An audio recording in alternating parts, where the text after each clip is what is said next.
ছানাটা ঢেলে নিচ্ছি, দুধের ছানা। এরপরে আমি এটাকে একটু ম্যাশড করব, হাতের তালুর এই পোর্শনটা দিয়ে আমি ম্যাশড করব।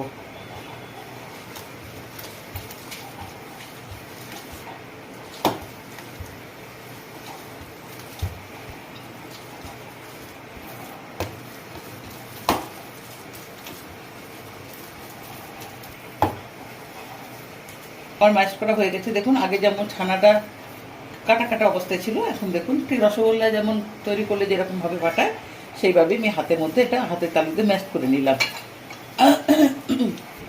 বন্ধুরা, একটা কথা আমি বলতে ভুলে গেছি, ওর সঙ্গে লাগবে গরম মশলা, অবশ্যই ঘি। আচ্ছা, এর মধ্যে আমি দেবো